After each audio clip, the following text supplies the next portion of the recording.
Salut les amis, salut les petits loups. Alors, aujourd'hui, c'est les réglages à connaître et les éléments à prendre en compte, la lumière. A tout de suite. Alors, s'il y a bien une chose à prendre en compte, c'est bien la lumière. On ne peut pas la régler. Je parle de la lumière naturelle qui vient du soleil, pas la lumière de studio des flashs, qui vient des flashs. On est bien d'accord. Alors, sans la lumière, vous ne pouvez rien faire. Sauf bien sûr si vous avez des flashs à disposition. Mais pour l'instant, on parle de 90% des photos faites sans flash et donc en lumière naturelle. Alors, nous allons parler de la lumière naturelle que nous avons à disposition et qui est gratuite. Alors, c'est à la fois très simple et un peu plus compliqué qu'il n'y paraît. Parce que tant qu'à faire, autant avoir une lumière douce et non pas une lumière crue comme celle de midi qui vous donne très peu de dégradés. Je vous donne un exemple. Des arbres que l'on peut avoir en plein midi, vous allez avoir de dégradés de couleurs, alors que par exemple sur le soir vers les 18-19 heures, vous avez tout un panel de verts. Vous avez au moins 5 ou 6 verts à votre disposition dans le feuillage d'un arbre, par exemple.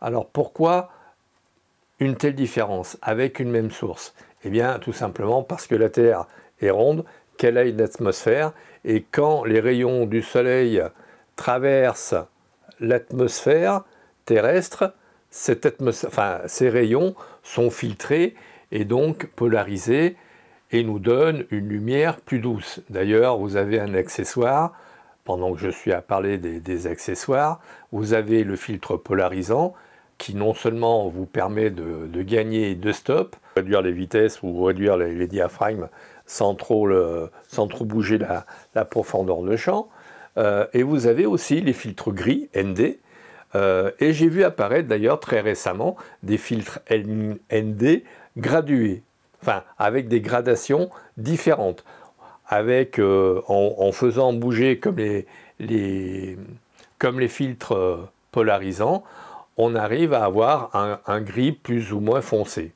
Alors pourquoi la lumière douce? Eh bien tout simplement parce que nous allons avoir un panel de couleurs tendres et douces. On aura un panel de couleurs bien plus étendu que lorsque les rayons du soleil au zénith donnent très peu d'ombre.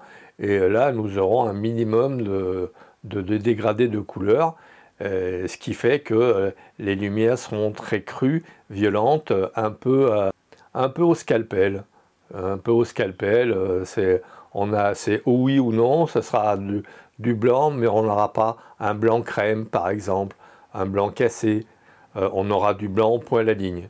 Alors beaucoup de gens pensent à tort qu'il faut faire des photos quand il y a le soleil de midi, c'est-à-dire avec beaucoup de lumière. Oui certes, il faut de la lumière, mais les capteurs modernes n'ont pas besoin d'avoir excessivement de lumière.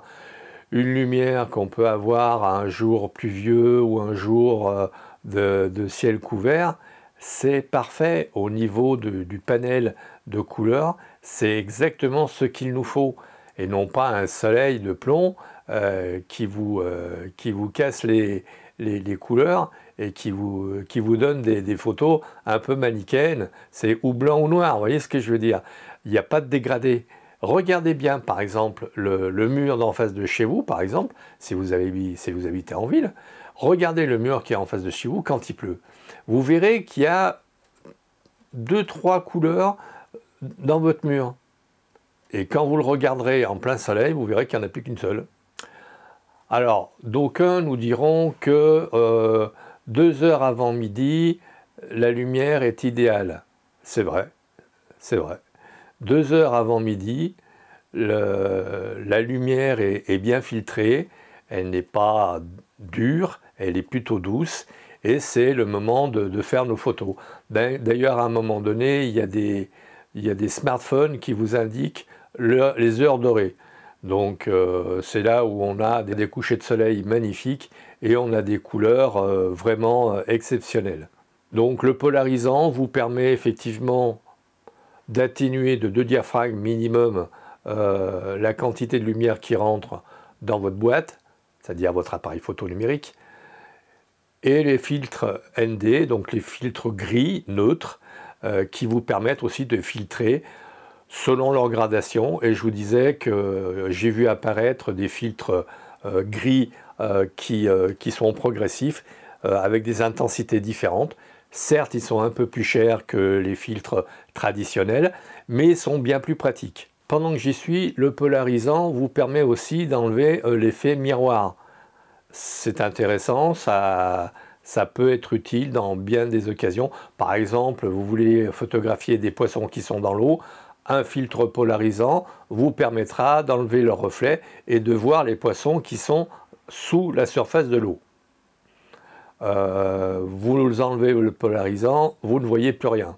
Vous voyez une surface miroir, point à la ligne. Alors la lumière le matin est très douce parce que les filtres, les rayons du soleil sont filtrés dans une couche atmosphérique bien plus importante que lorsque les rayons arrivent au zénith.